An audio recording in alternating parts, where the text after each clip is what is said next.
Assalamualaikum warahmatullahi wabarakatuh. Selamat datang di jalan surga. Semoga setelah kali ini yang dibuatkan Ustadz Abu Hurairah bisa membuat tebal keimanan kita kepada Allah.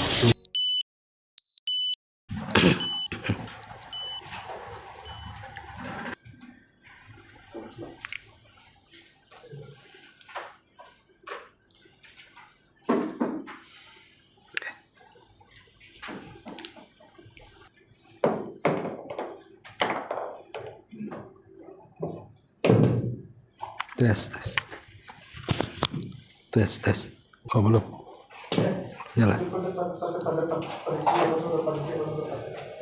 Tes 1.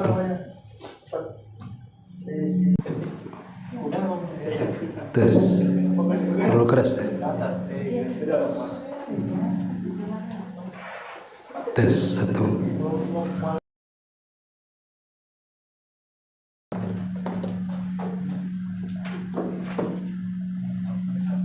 Bengongnya? Oh, terlalu dekat. Ya, kita mulai. Bismillahirrahmanirrahim. Assalamualaikum warahmatullahi wabarakatuh. Bismillah wassalatu wassalamu ala rasulillah wa ala alihi wa sahbihi wa mawalah wa la hawla wa la quwata illa billahi wa ba'du. Segala puja dan puji hanya milik Allah subhanahu wa ta'ala. Salat dan juga salam kita hadiahkan kepada Rasul kita Nabi besar Muhammad.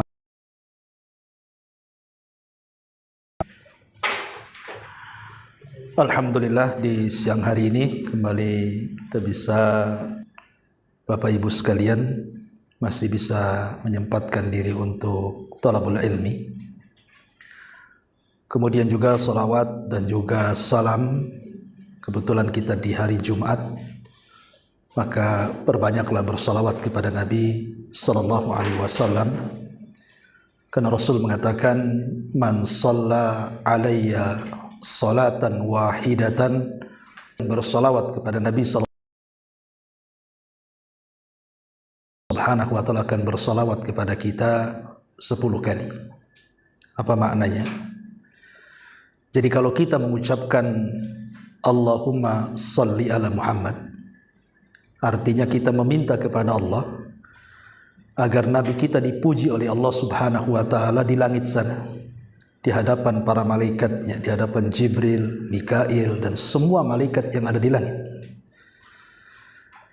Jadi kalau kita meminta kepada Allah agar memuji Rasul kita 1 kali di depan para malaikat, maka Allah akan puji kita 10 kali di hadapan para malaikatnya. Jadi kita bersalawat 1 kali saja nama kita disebut-sebut 10 kali itu di langit. Maka jangan bakhil untuk bersalawat. Apalagi di hari Jumat memang dianjurkan bersalawat kepada Nabi sallallahu alaihi wasallam. Baik, kita lanjutkan masih membahas hadis Arba'in Nawawi, dan kita masuk pada hadis yang ke-9, hadis dari Abi Hurairah radhiyallahu an. Kita baca hadisnya. An Abi Hurairah radhiyallahu anhu qala qala Rasulullah sallallahu alaihi wasallam, dari Nabi sallallahu alaihi wasallam Rasul bersabda, apapun yang aku larang kepada kalian maka jauhilah sejauh mungkin, dan apapun yang aku kemampuan kalian, karena hancurnya umat sebelum kalian, kata Rasul, terlampau banyaknya soal mereka dan perselisihan mereka terhadap nabi-nabi mereka. Hadis ini sebenarnya ada asbab wurudnya. Kalau Quran itu kan ada namanya asbab nuzul. Kenapa satu surat itu diturunkan? Apa sebab turunnya? Tapi kalau hadis itu disebut asbab wurud namanya. Kenapa Rasul sampai bersabda seperti ini? Tentu ada penyebabnya. Ada seorang sahabat namanya Aqra ibn Habis radhiyallahu an. itu bertanya kepada Nabi SAW saat Rasul berkhutbah. Isi khutbahnya adalah, ayyuhan nas innallaha qad farada alaikumul hajj fahujju. Wahai manusia, Allah telah mewajibkan haji kepada kalian, maka hajilah. Tiba-tiba kemudian Aqra ibn Habis ini bertanya, ya Rasulullah, afi kulli amin, apakah hajinya setiap tahun? Seperti sholat itu kan ada 5 waktu setiap hari. Jadi apakah kewajiban hajinya setiap tahun kita wajib haji? Rasul tidak jawab. Kemudian Aqra bin Habis bin Wasallam mengatakan, seandainya aku jawab,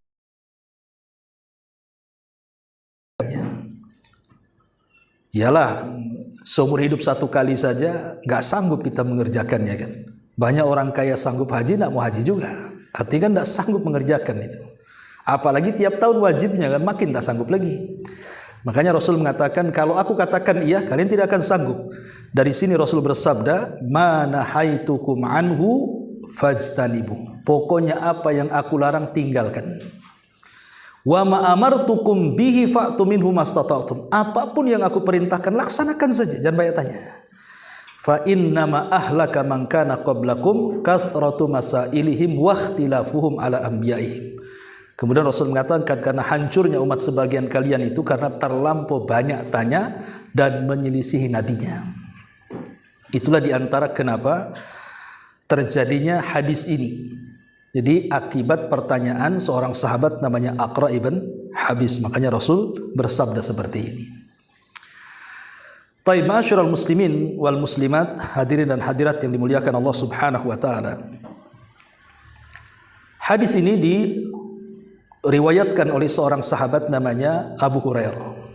Dan kita tahu Abu Hurairah ini adalah sahabat yang paling banyak meriwayatkan hadis kepada kita. Hampir separuh agama kita itu datang riwayatnya dari Abu Hurairah.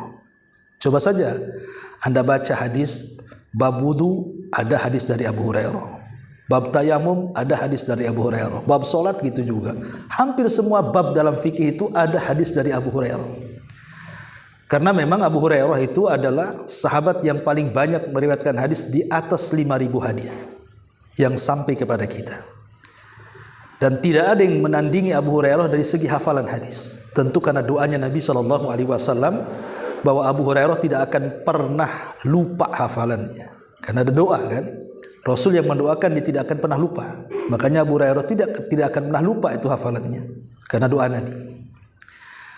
Dan Abu Hurairah radhiyallahu anhu juga didoakan bukan hanya dari segi hafalan, tapi juga didoakan bahwa dia akan dicintai orang. Semua manusia pasti mencintai Abu Hurairah, termasuk kita. Dan itu karena doa Nabi SAW. Makanya kalau ada orang yang membenci Abu Hurairah, berarti alamat munafik dalam hatinya. Dan siapa yang mencintai Abu Hurairah berarti alamat iman dalam hatinya.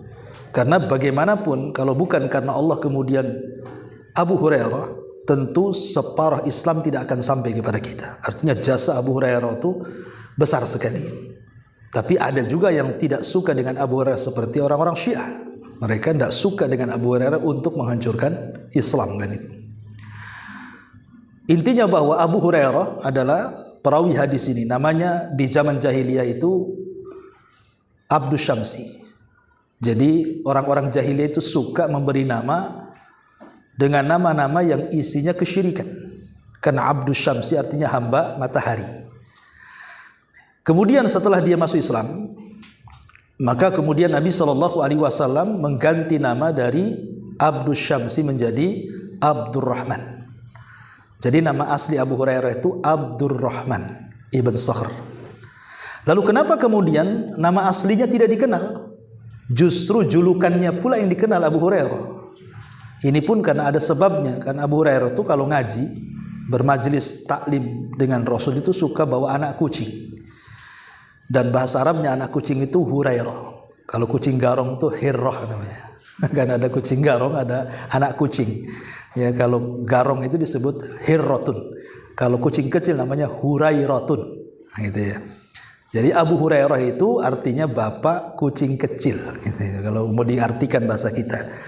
Karena kecintaan Abu Hurairah dengan kucing, dia suka dengan kucing. Dari sini boleh kita merawat kucing itu ya, tapi ya harus diperhatikan karena dia adalah binatang yang bisa kencing, bisa berak gitu, bisa kotor, juga harus diperhatikan dari segi kebersihannya.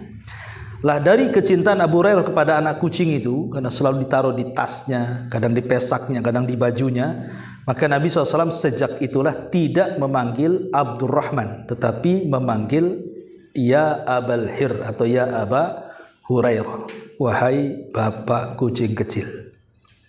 Dan itu jadi kebanggaan. Ya, jadi Abu Hurairah lebih suka disebut Abu Hurairah karena kunyah atau julukan itu diberikan oleh Nabi. Sama dengan Ali. Ketika Ali radhiyallahu anhu sedang tertidur di Masjid Nabi, dan Masjid Nabi itu kan masih penuh dengan tanah gitu ya, bukan kayak sekarang ada permadani keramik kalau tidur bersih. Kok zaman dulu tidur ya belepotan tanah lah, belepotan debu di bahunya. Makanya ketika Ali tertidur dan ketika itu sedang bertengkar dia dengan istrinya Fatimah, maka Rasul datang untuk mendamaikan.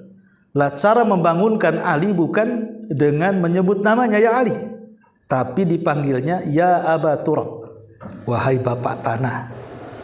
Apa bapak tanah itu? Tuan Takur atau apa? Ya. Karena banyak tanahnya di pundak itu, jadi disebut wahai bapak tanah. Dan Ali semenjak itu lebih suka disebut bapak tanah Abu Turab dibandingkan namanya sendiri. Begitulah kemudian panggilan-panggilan yang dipanggilkan Rasul kepada sahabat itu dalam bentuk julukan, itu pula yang disenangi para sahabat, walaupun artinya agak nyeleneh gitu ya. Tapi karena Rasul yang ngasih nama, senang saja para sahabat. Beda kalau saya ngasih nama ke antum, pamannya antum suka ayam, saya katakan bapak ayam kan, masa nggak suka lah kan, karena bukan Nabi kan itu yang ngasih nama ya. Artinya kalau sahabat itu walaupun artinya nyeleneh pun senang-senang saja kan itu. Taib, di sini Abu Hurairah radhiyallahu an meriwayatkan sebuah hadis ya tentang kalimatul jami. Jadi hadis ini disebut dengan jawamiul kalim. Jawamiul kalim itu artinya kalimat singkat tapi syarat dengan makna. Itulah Nabi, ciri khasnya Nabi itu kalau ngomong singkat tapi maknanya kemana-mana. Kalau kita kan terbalik, ngomongnya kemana-mana, intinya sedikit gitu ya. Kalau Nabi itu justru terbalik, ngomongnya sedikit tapi kalau mau dijabarkan kemana-mana tuh. Itulah namanya kalimat singkat syarat makna. Itulah ucapan Nabi yang dilebihkan dari seluruh para Nabi. Jawamiul kalim namanya. Lah di antara jawamiul kalim ini, Nabi SAW mengatakan, ma nahaitukum anhu fajtanibuhu wa ma amartukum bihi fa'tu minhu mastata'tum. Apapun yang aku larang tinggalkan, apapun yang aku perintahkan laksanakan semampu kalian. Perhatikan di sini perbedaannya. Kalau bicara larangan, maka Nabi SAW tidak mengaitkan dengan kemampuan. Tinggalkan. Mampu tidak mampu tinggalkan. Ya kan? Tapi kalau cerita perintah disesuaikan dengan kemampuan. Kalau aku perintahkan sesuatu laksanakan sesuai dengan kemampuan. Tapi ketika bicara soal larangan tidak. Rasul tidak mengatakan apapun yang aku larang jauhi semampu kalian, tidak. Tapi Rasul mengatakan tinggalkan. Mampu nggak mampu tinggalkan. Ya, harus ditinggalkan. Tapi kalau perintah disesuaikan dengan kemampuan. Kenapa? Sebab kalau larangan itu tidak ada gantinya. Tapi kalau perintah itu ada gantinya. Contoh umpamanya orang tidak sanggup berdiri dalam sholat, gantinya apa? Duduk. Kata Rasul, sholatlah berdiri kalau sanggup. Kalau tidak sanggup, duduk. Berarti ada gantinya, dari berdiri ke duduk. Tidak sanggup duduk, baring kata Rasul. Berarti ada gantinya lagi. Ya. Kemudian berwudu. Berwudu dengan air, tidak ada air, ada gantinya tayamum. Jadi perintah itu biasanya ada gantinya. Tapi kalau larangan tidak ada gantinya. Contoh mamanya, orang terbiasa minum khamr 1 botol. Kemudian mau mengurangi. Kata Nabi, apa yang kau larang, yang aku larang tinggalkan. Mungkin 1 hari ini dikurangilah 1/2 botol. Besoknya jadi kurangi 1/2 gelas. Nggak bisa. Ya, mau sedikit mau banyak kata Rasul tinggalkan. Nggak ada cerita kayak sholat dari berdiri ke duduk, dari duduk ke berbaring, enggak. Dari satu botol, setengah botol, satu gelas, setengah jadi satu sendok, enggak gitu kalau larangan itu. Lah makanya Nabi SAW mengatakan secara mutlak. Ya, ini yang pertama. Yang kedua, sebab kalau seandainya perintah itu dilakukan sesuai dengan kemampuan, dikhawatirkan dia meninggal dunia dan dia sedang melaksanakan maksiat. Berarti suul khotimah nantinya. Itulah yang kemudian Nabi SAW mengatakan langsung main tinggalkan. Dan Rasul tidak menggunakan fatruku. Dalam bahasa Arab itu ada taroka, meninggalkan. Dalam bahasa Arab juga ada ijtanab, meninggalkan. Ya. Di sini Nabi SAW mengatakan manahaitukum anhu fajtanibu, bukan fatruku. Padahal sama-sama artinya meninggalkan. Tetapi kata para ulama, ijtinab dengan at-tark itu beda. Kalau meninggalkan saja, at-tarku ya, maksudnya tidak melakukannya. Tetapi kalau kalimat ijtinab itu artinya bukan hanya sekedar tidak melakukan, tetapi betul-betul menjauhi. Pamannya seseorang terbiasa melakukan berzina, na'udzubillah. Ya, mungkin dia main-main ke lokalisasi, tapi dia tidak melakukan berzina kan? Itu namanya meninggalkan. Tapi ijtinab ini lebih daripada tidak melakukan, tetapi jauh-jauh dari tempat itu juga. Nah, itulah makanya kemudian Rasul menggunakan kalimat fajtanibuhu. Apapun yang dilarang, tinggalkan. Bukan hanya tinggalkan, jauhi tempat-tempat wasilah-wasilah yang bisa menjerumuskan kita kepada yang dilarang. Itulah bahasa Arab seperti itu. Kemudian kata Nabi SAW mengatakan, wa ma'amartukum bihi fa'tu minhu mastata'tum. Apapun yang aku perintahkan, lakukan semampu kalian. Dalam Islam ini banyak keringanan yang Allah ringankan kepada kita. Jadi kalau kita tidak sanggup melakukan, maka ada yang sifatnya digugurkan secara keseluruhan. Contoh, orang tidak sanggup haji, tidak disuruh kita jalan kaki. Makanya saya juga heran kok ada orang naik haji pakai sepeda gitu kan. Padahal haji itu kan disesuaikan kemampuan kan itu ya. Ya, maksudnya apa? Namanya bahaya karena orang naik sepeda dari sini ke Saudi itu, entah cuacanya, entah rampoknya, entah apanya kan. Ya, kalau tidak sanggup enggak usah dipaksa-paksa, apalagi jalan kaki kan gitu. Itulah sebenarnya indahnya Islam. Enggak sanggup, sudah gugur. Ya. Yang kedua, ada yang digugurkan sebagian. Memang tidak digugurkan total, tapi digugurkan sebagian. Contoh umpamanya, ada seorang mu'alaf masuk Islam. Dia belum membaca, belum hafal Fatihah dalam sholat, namanya mu'alaf, ya kan? Belum mampu membaca Fatihah. Tapi kan bagaimanapun kalau sudah bersyahadat masuk Islam, mau tidak mau sholat, walaupun tidak hafal Fatihah. Ya, diganti dengan apa? Dengan takbir, tasbih, tahlil, tahmid kan itu. Ya, diganti dengan subhanallah, walhamdulillah, wala ilaha illallah, Allahu akbar. Itu ganti Fatihah. Ya. Tetapi kalau seandainya dia hafal separuh Fatihah, maka yang separuh dibaca, nanti separuhnya balik kepada tahmid, tahlil dan takbir tadi. Pamannya, ini mu'alaf ini baru belajar Fatihah, baru bismillahirrahmanirrahim, alhamdulillahirabbil alamin, arrahmanirrahim, maliki yaumiddin, titik sampai di sini. Baru hafal 3 ayat ini saja atau 4 ayat gitu ya. Separuhnya dah hafal. Maka kata para ulama, tetap sholat baca yang hafal itu. Nanti lebihnya balik kepada tasbih, tahlil dan takbir tadi. Jadi kalau mau Allahu Akbar, baca iftitah, kemudian baca Fatihah, a'udzubillahi minasyaitonirrajim, bismillahirrahmanirrahim, alhamdulillahirabbil alamin, arrahmanirrahim, maliki yaumiddin. Titik sampai di sini hafalannya nih. Nah, berarti terusannya langsung baca subhanallah walhamdulillah wala ilaha illallah hu akbar, kemudian ruku. Nah, gitu maksudnya. Jadi ada keringanan itu yang sifatnya memang dihapus secara keseluruhan, ada yang kemudian sebagian, ada yang kemudian diringankan, seperti dari 4 rakaat jadi 2 rakaat, seperti mengqashar sholat itu kan keringanan namanya ya. Ataupun diganti seperti air menjadi tanah itu ketika tayamum, dari wudu ke tayamum, dan begitu seterusnya. Jadi soal melaksanakan perintah ini dikembalikan kepada kemampuan kita.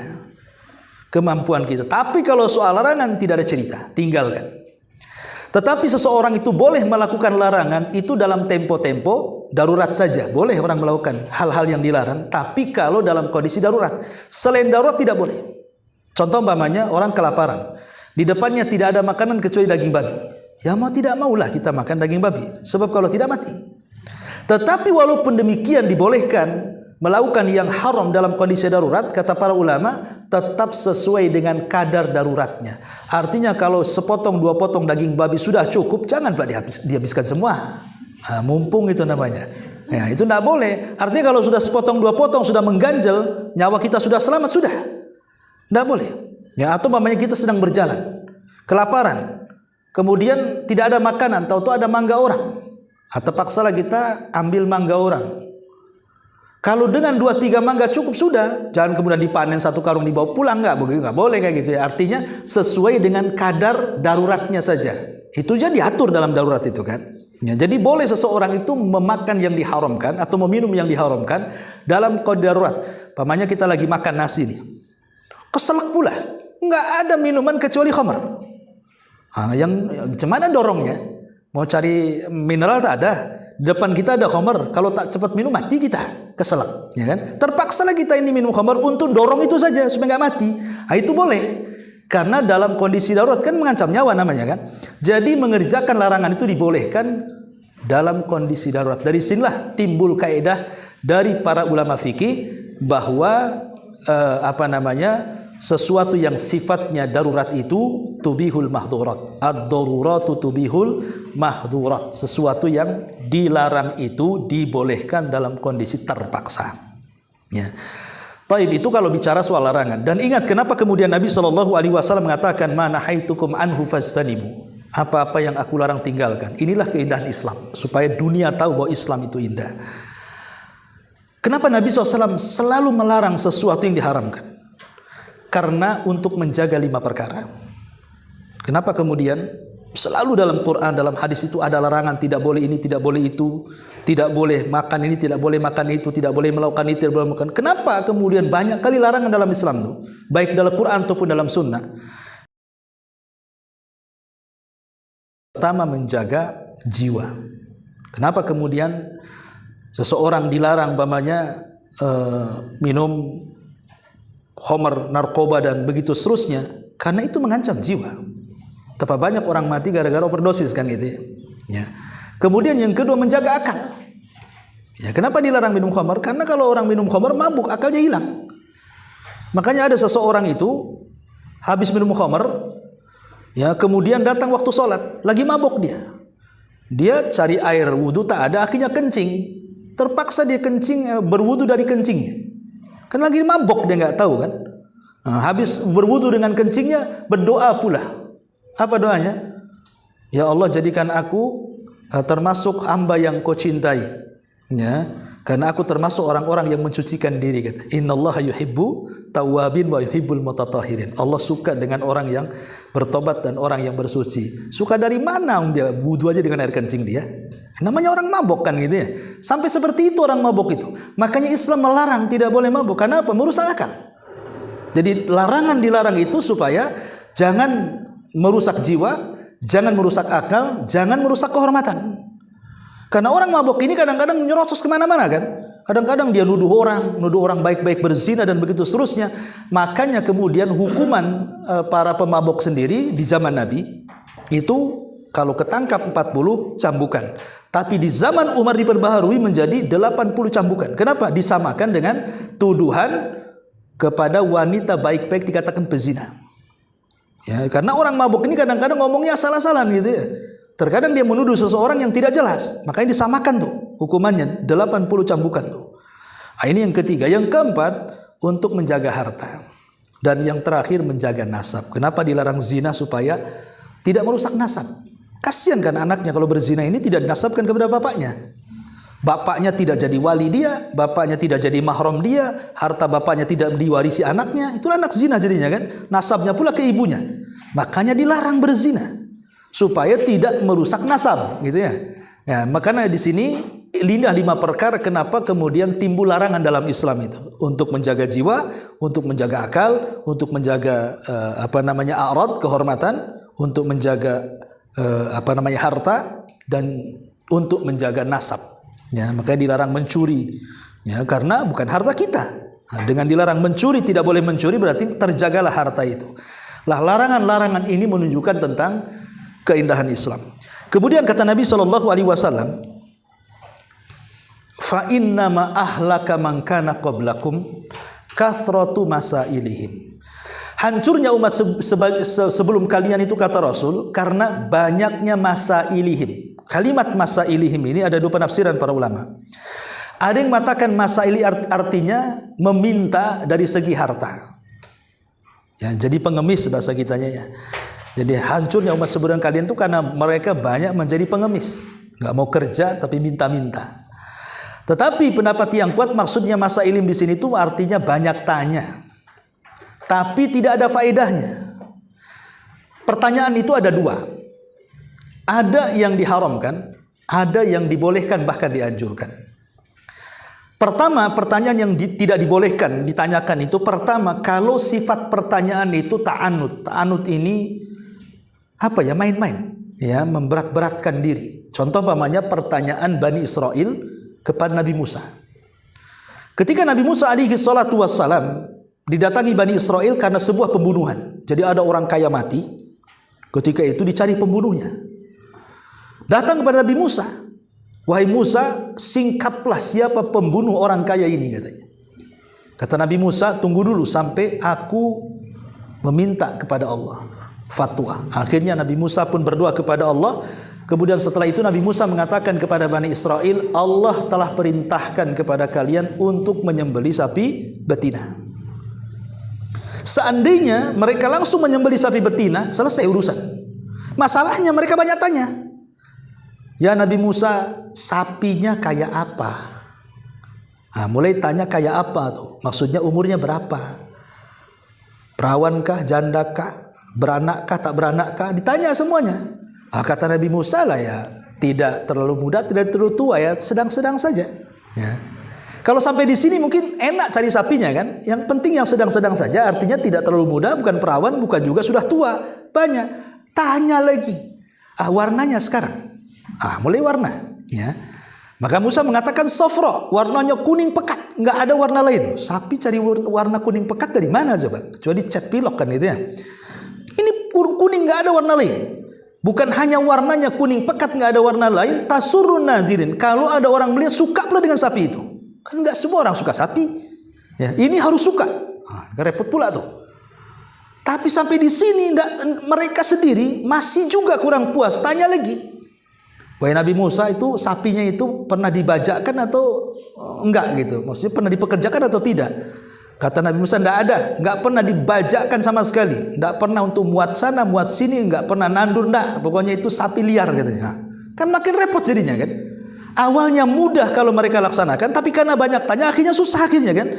Sehingga dalam Quran itu hampir-hampir mereka tidak mampu melaksanakannya. Bukan sapinya tidak ada sapinya.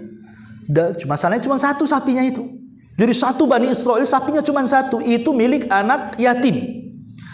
Jadi ketika anak yatim ini tahu punya sapi yang seperti disifatkan itu, malaikat Jibril datang dalam bentuk manusia, ngasih bisikan kepada anak itu, nak, sapimu itu dicari orang dan pasti dibeli. Kenapa pasti dibeli?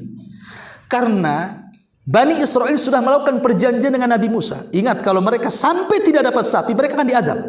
Itu masalahnya, karena mereka sudah buat perjanjian. Kalau sampai tidak dapat sapinya, mereka akan diazab semua. Pasti mereka akan beli daripada diazab, kan gitu ya.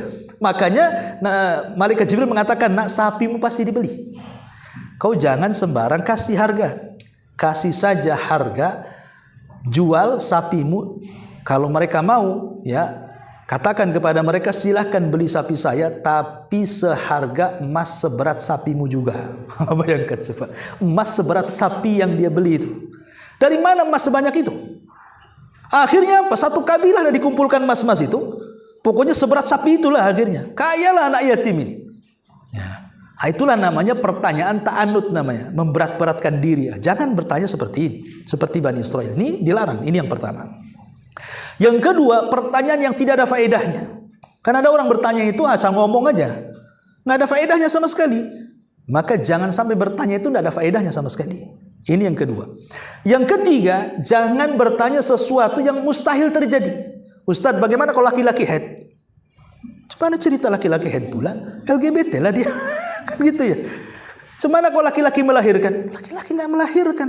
Sesuatu yang mustahil terjadi yang ditanyakan.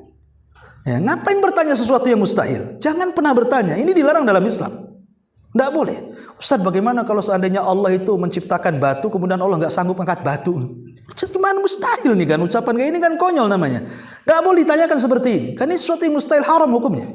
Ya, ini yang kedua. Yang ketiga, yang keempat, jangan bertanya sesuatu yang sifatnya suhriyah, ngejek. Ya kan, ada orang bertanya itu ngejek dia. Sebenarnya bukan bertanya, kan mau ngejek sebenarnya kan. Seperti ketika bapaknya Nabi Nuh, dia sedang membuat perahu.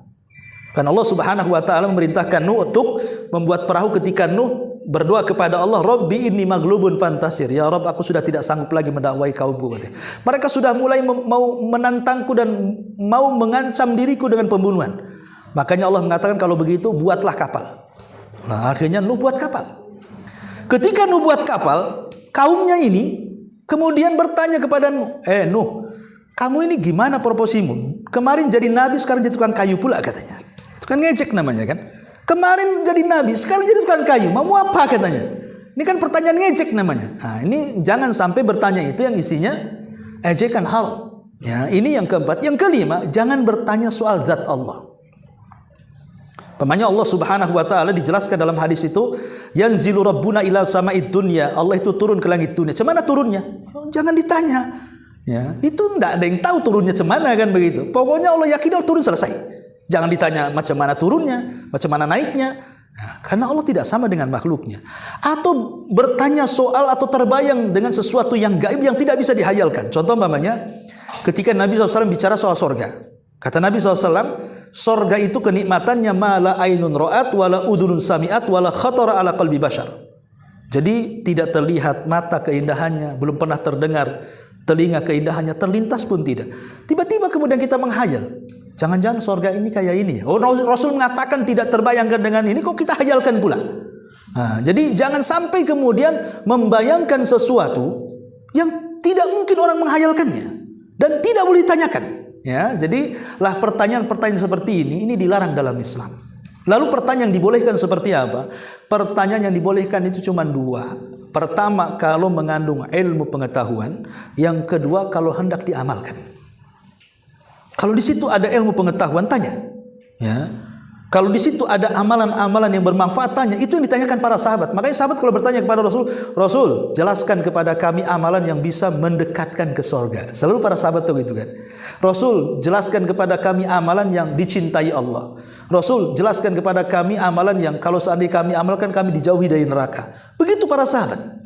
Ya, jadi inti pertanyaannya itu ilmu dan juga amal, tidak lepas daripada ilmu dan amal. Itulah tujuan orang bertanya. Makanya kemudian, dan bahkan dianjurkan yang seperti ini, seperti Abdullah bin Abbas radhiyallahu anhu pernah ditanya, dari mana kau dapatkan ilmu, hai Ibnu Abbas? Kata Abdullah bin Abbas, bilisanin saul, karena saya banyak tanya. Ya, dengan banyak tanya itulah saya dapat ilmu katanya. Makanya Allah Subhanahu wa taala mengatakan, fas'alu ahla dzikri in kuntum la ta'lamun, tanya orang yang pakar kalau kalian tidak tahu.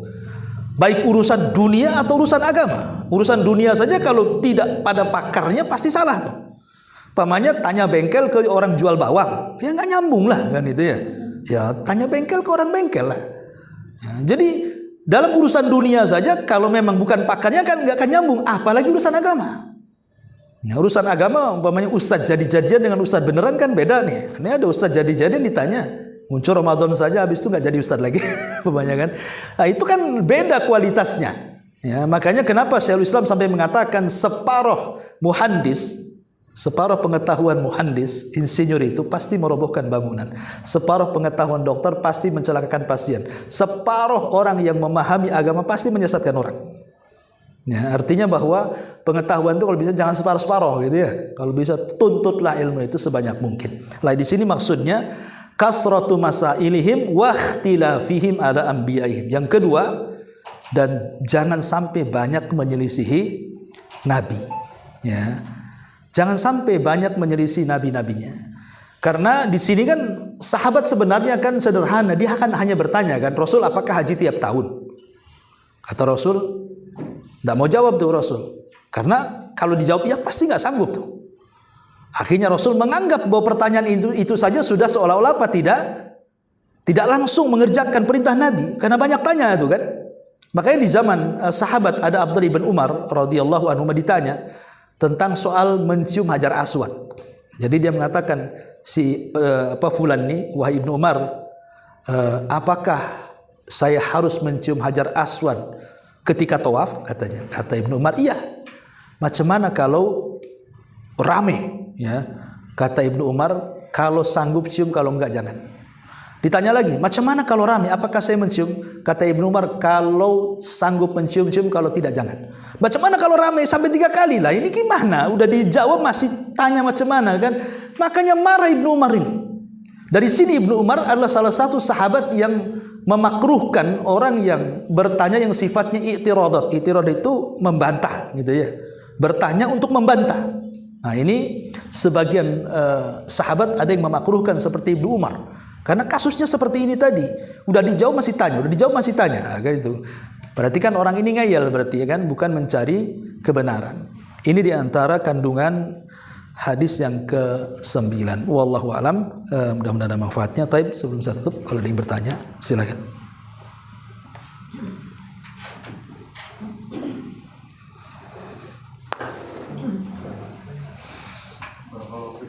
Oke. Apakah ketika kita pernah berbohong saat bermuamalah akankah berpengaruh pada syaratnya rezeki kita, Ustaz? Ya.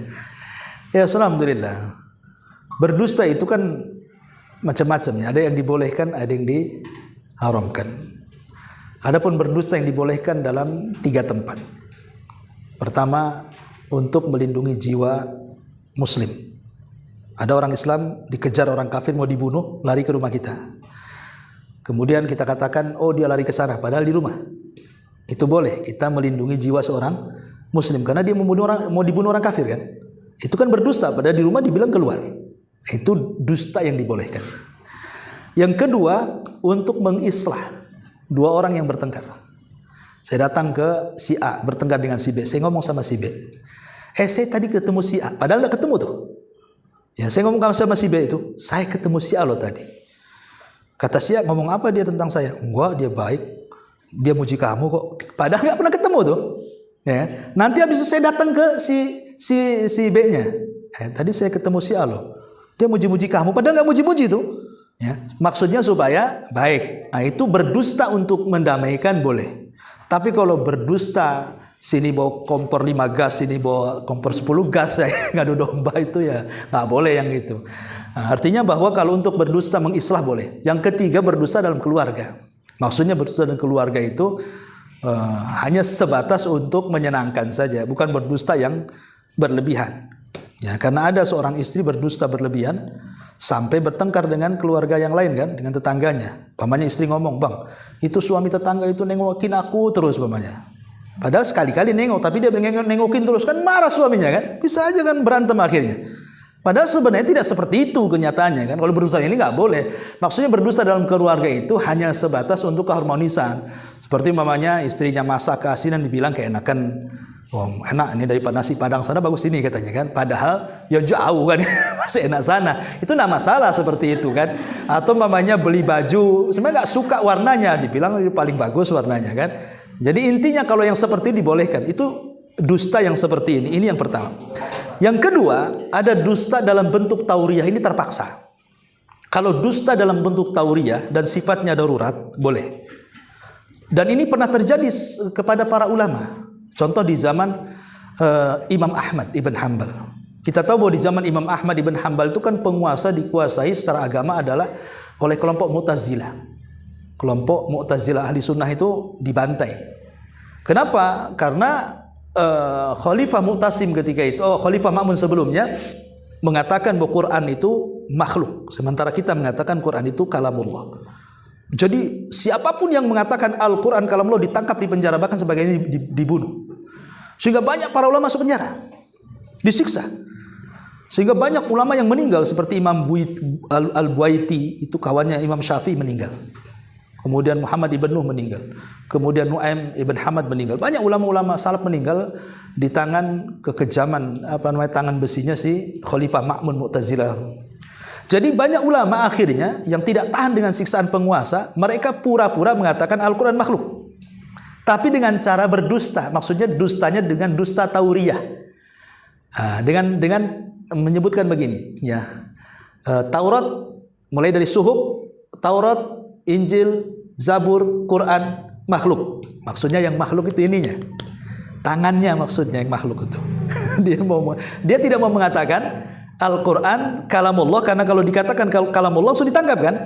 Dia harus mengatakan Quran makhluk. Makanya mereka mengatakan oke, suhuf, Injil, Taurat, Zabur, Quran makhluk. Maksudnya makhluk ininya, gitu maksudnya. Dia berdusta. Seperti Ibrahim, ketika dia menghancurkan patung, kan palunya diletakkan di patung yang paling besar. Kemudian ditanya sama Raja Babil itu, "A anta fa'alta hadza bi alihatina ya Ibrahim?" Kau ya yang melakukan menghancurkan patung itu ya? Kata Ibrahim, mana ada. Kalau saya menghancurkan, palunya di tangan saya lah. Kan palunya ada kalungkan di patung besar itu. Sambil menunjuk ya jempolnya ini ke patung itu. Bal fa'alahu kabiruhum hadza. Maksudnya Ibrahim itu yang melakukan ini, cuman diisyaratkan ke patung. Paham ya? Jadi isyaratnya ini ke jempolnya ke patung. Kata Ibrahim sebenarnya ini yang melakukan, cuman diisyaratkan ke patung besar, seolah-olah patung itu. Kenapa Ibrahim kemudian jempol kayak orang Jawa, monggo gini gitu. Jadi karena kalau memegang gagang apapun, gagang palu, gagang apa, tidak akan mungkin kuat tanpa jempol. Contoh mamanya ini gagang palu, kita gini, nggak akan kuat. Tapi kalau begini pasti kuat kan? Yang memegang, yang menjadikan kuat pegangan itu kan jempol kita. Sebab kalau megang gini saja mana kuat kan itu. Tapi kalau sudah gini pasti kuat. Lah Ibrahim itu maksudnya itu jempol dia yang melakukan gitu loh. Nah, itu namanya tauriyah, namanya berdusta juga kan. Lah sebab dusta inilah Ibrahim tidak bisa memberikan syafaatul uzma. Adapun selain daripada dua dusta ini, maka dusta-dusta yang lain haram hukumnya dan dosa besar. Dusta itu dosa besar. Apakah kemudian dusta itu bisa mengurangi rizki? Ya, semua dosa bukan hanya dusta. Semua dosa itu bisa mengurangi rizki.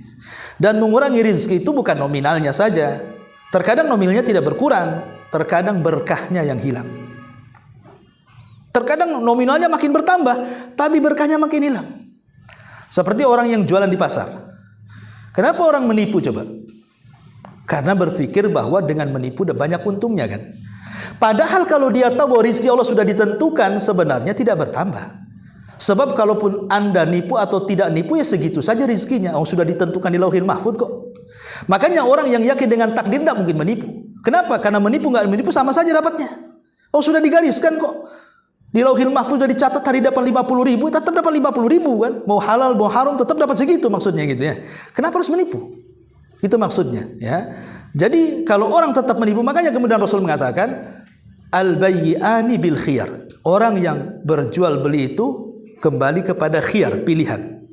Ya. Artinya kalau masih bertransaksi di depan berarti ada pilihan, boleh membatalkan bisa meneruskan. Ya. Tapi kalau seandainya kedua-duanya sedekah, jujur, burika lahuma fi bai'atihima kata Rasul. Fi bai'ihima. Maka akan diberkahi dalam jual beli keduanya. Wa illa wa in kadzaba. Kalau tidak dan keduanya berdusta, maka akan dicabutlah keberkahan dari keduanya. Dari sini menunjukkan bahwa ya buat apa juga lah usaha ini berdusta kan itu. Itu bisa menyempitkan rezeki. Lah bagaimana caranya? Ya jangan diulangi lah berdusta. Tinggal bertobat, tinggal diperbaiki lah jujur lagi. Memang agak repot ya di zaman sekarang ini kadang-kadang lisan ini kalau tidak berdusta ya, karena itulah kurangnya tawakal dan kurangnya beriman dengan takdir tadi. Apalagi dalam soal bisnis. Di zaman sekarang orang jujur ya susah. Makanya wajar kemudian kalau para siddiqin itu salah satu di antara orang yang tidak akan ditanya dalam kuburnya oleh Munkar dan Nakir. Ya, orang yang jujur itu kalau dia meninggal nggak akan ditanya Munkar Nakir tuh. Man rabbuka wa man nabiyuka, nggak akan ditanya. Para siddiqun itu. Ya tapi ya memang gimana berat orang jadi orang jujur itu berat kan gitu ya. Makanya kenapa dia di bawah para nabi. Allah mengatakan ulaikal ladina an'amallahu alaihim minan nabiyyina was-siddiqina wasyuhada was-shalihin. Bayangkan nabi orang jujur, para syuhada orang soleh. Dia kedudukannya nomor 2 setelah nabi, orang jujur tuh. Ya, tapi sekarang siapa di antara kita orang jujur? Apalagi sekarang cerita musim politik kan. Semua caleg, semua ini dia janji banyak kali itu. Gitu. Kalau nggak janji nggak terpilih kan. Harus janji biasanya. Dan semua dusta kadang-kadang. Ya, wallahu a'lam. Iya. Iya. Waalaikumsalam. Tentang larangan tadi Ustaz ya. Tadi Ustaz katakan kalau yang namanya larangan itu nggak ada apa namanya pengganti, nggak ada pilihannya, langsung ditinggalkan gitu Ustaz. Nah ini kan fenomena kita nih kan meninggalkannya ini ada istilah langsung meninggalkan gitu kayaknya gimana gitu. Contohnya kan banyak lah, misalnya berpakaian, kita udah tahu namanya larangan ini kan ujung-ujungnya haram gitu, sesuatu yang pasti mudaratnya lebih banyak gitu ya Ustaz. Nah, berpakaian lah misalnya kan, ada seseorang tuh dia tahu bahwa menutup aurat itu wajib dengan pakaian yang memang standarnya lah. Nah, tapi dia tahu kan itu larangan, tapi dia katakan dia akan berproses, tunggu dulu, ini dulu. Nah ini bagaimana caranya supaya hati itu langsung tiba-tiba nggak mikirkan langsung ke tahapan yang dikatakan perintah itu tadi. Iya, alhamdulillah. Ya itu kan maksudnya kan kenapa agama sekeras itu, ya dikhawatirkan sebab kalau tadi bicara proses itu lagi proses dia mati itu masalah. Iya, baru pakai jilbab belum apa-apa gitu kan, atas sudah ditutup, bawah nggak ditutup. Nanti bulan depan lah bawahnya saya tutup, meninggal pula kan itu.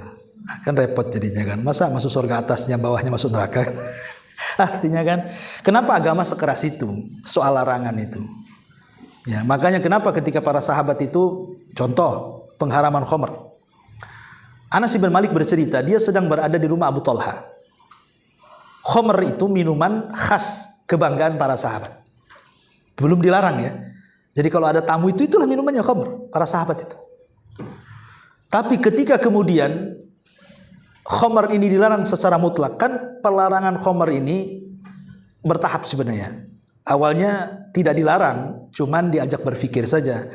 Khamr itu ada manfaatnya tapi madaratnya lebih besar. Kemudian tahap kedua disempitkan waktunya. Mabok silahkan, tapi waktu sholat jangan. Kemudian ketiga baru keras, nggak ada cerita khamr sampai kiamat. Ya. Lah ketika itu Anas bin Malik sedang menuangkan khamr tuh di rumahnya Abu Talha karena banyak tamu. Tiba-tiba Abu Talha mendengar teriakan di luar dan orang-orang ribut ya. Jadi kata Abu Talha, ya Anas, kau keluar, kira-kira lagi apa tuh di luar tuh kau ribut kali. Maka Anas bin Malik keluar. Semenjak itu beberapa saat datang memberitahu, wahai Abu Talha, Nabi mengutus seseorang bahwa khamr dilarang. Maka langsung ketika itu semua sahabat yang di pasar, semua sahabat yang di kebun, semua sahabat yang di jalan pulang semuanya. Mereka menumpahkan khamr di ganggang rumah mereka. Sampai perawi hadis mengatakan hatta salat syawariul Madinah, sampai banjir ganggang kota Madinah karena semua khamr ditumpahkan di situ. Kan nggak ada sahabat, oh saya masih kecanduan, biasa 5 botol, kurangilah 2 botol dulu kan, nggak ada sahabat. Contoh ketika ayat hijab, ya, ketika turun ayat hijab, wanita-wanita yang di pasar pulang semuanya, sampai bahasa kita serbet-serbet pun dijadikan hijab di atas kepala. Sampai Rasul mengatakan, Subhanallah, semoga Allah merahmati wanita-wanita Ansor katanya. Ketika datang perintah mereka langsung melaksanakannya, kan itu. Sampai dipuji itu, ya, sampai seperti itu zaman itu ya. Ya, tapi kalau di zaman sekarang kan kembali ke tadi ke bahasa ibu ya tadi. Ini nggak bisa kayaknya bertahap ini. Sebenarnya sih ya bagus. Maksudnya kan dalam kaidah fikih itu kemungkaran itu kalau tidak bisa dihilangkan 100%, minimalnya dikurangi. Itu namanya bertahap namanya kan. Ya enggak masalah bertahap sih kan, dalam fikihnya memang boleh bertahap kalau memang madaratnya lebih besar dibandingkan manfaatnya. Tapi kalau manfaatnya lebih besar dibandingkan madarat, ngapain ditunda-tunda? Itu maksudnya. Tapi kalau madaratnya lebih besar, sebenarnya orang kerja di bank, jelas nih bank ribawiyah. Karena Fatma MUI jelas bank konvensional kan bank riba secara mutlak ya, kecuali bank syariah lah mungkin. Orang bekerja di bank konvensional, orang ini baru ngaji, oh riba haram pamannya kan. Wah kalau gitu langsung tinggalkan. Akhirnya ditinggalkan. Cuman anaknya, istrinya, apa semuanya kan begitu. Itu kan dipikirkan juga tuh. Ya kalau dia tawakalnya kuat langsung keluar, alhamdulillah kan. Tapi banyak juga peristiwa, dan ini pernah terjadi. Ada seseorang dulu bekerja di salah satu bank konvensional itu. Dia baru ngaji, tahu haramnya riba. Oh, dia dengan yakinnya keluar dari bank. Akhirnya apa? Nyari kerjaan susah. Terakhir jual es. Ya memang lebih halal jual es kan itu. Manfaatnya ada. Tapi madaratnya apa? Akhirnya apa? Biasanya keluarganya, namanya keluarganya masih awam, belum dikasih tahu juga ya kan. Akhirnya yang biasa nyewa di perumahan yang agak mewah gitu, karena uang kecil mulailah cari perumahan yang agak sederhana. Anaknya juga yang biasa disekolahkan yang agak bagus, akhirnya dipindahkan ke sekolah biasa. Belakangan hancur keluarganya, retak keluarganya, dia pun kesana kemari. Lah kalau yang seperti ini kan madaratnya lebih besar kan dibandingkan manfaatnya kan. Ya, artinya kalau memang mau meninggalkan itu ya dipahamkan dulu keluarganya. Ya bisa nggak kok sabar gitu ya. Anak-anaknya apa semua dipersiapkan baru ditinggalkan. Tapi kalau memang dengan bisa melakukan seperti itu ya lebih baik lagi nih tuh. Karena bagaimanapun barang siapa yang meninggalkan sesuatu karena Allah, Allah pasti akan ganti sesuatu itu dengan yang jauh lebih baik lagi. Ini kaidah. Siapa yang meninggalkan sesuatu karena Allah, pasti Allah akan ganti sesuatu itu dengan yang jauh lebih baik lagi. Mungkin penghasilannya tidak banyak, tapi berkahnya lebih banyak. Tenangnya lebih banyak gitu ya. Bisa saja seperti itu. Makanya di sini kembali kepada maslahat dan madarat tadi kaidahnya ya. Wallahu a'lam. Cukup? Ya. Sampai di sini. Ada? Oke, boleh. Ya. 3:30. Oke. Tentang larangan itu misalnya saya tadi tentang apa yang Ustaz katakan tadi itu banyak bertanya gitu kan. Nah, kita ini kan kebiasaan bagaimana ya kita menyampaikan misalnya supaya ada perintah gitu ya udah sami'na wa ata'na langsung seperti itu aku dengar dan aku laksanakan kan itu Ustaz. Seperti tadi jangan banyak bertanya kenapa begini, kenapa begitu. Kadang-kadang nggak jauh-jauh lah kita di keluarga kita lah misalnya ada perintah, ada ini kenapa harus dilogikakan selalu. Nah ini bagaimana caranya kita? Tidak masalah kalau bertanya itu maksudnya tidak termasuk pada 6 kategori tadi. Pertama bukan masalah ta'anut itu memberat-beratkan diri kan. Setelah dijawab akhirnya pusing sendiri kayak Bani Israil kan pusing sendiri tuh. Ya. Kemudian yang kedua tidak ada faedahnya. Kemudian yang ketiga tadi apa? Sesuatu yang mustahil ditanyakan, tidak mungkin terjadi kok ditanyakan. Ya.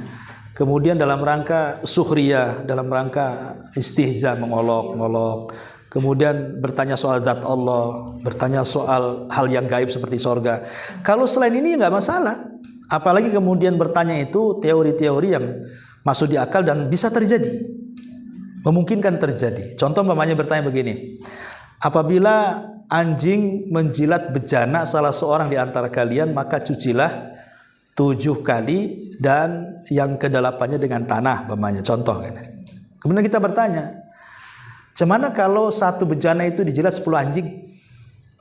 Umpamanya, ya, apakah kemudian 7 kali 10 plus 1 tanah kali 10 gitu kan? Berarti banyak kali tanahnya, banyak kali basuhannya kan gitu. Ini kan melogika kan ya. Yang seperti nggak masalah karena ulama fikih pun bertanya soal ini.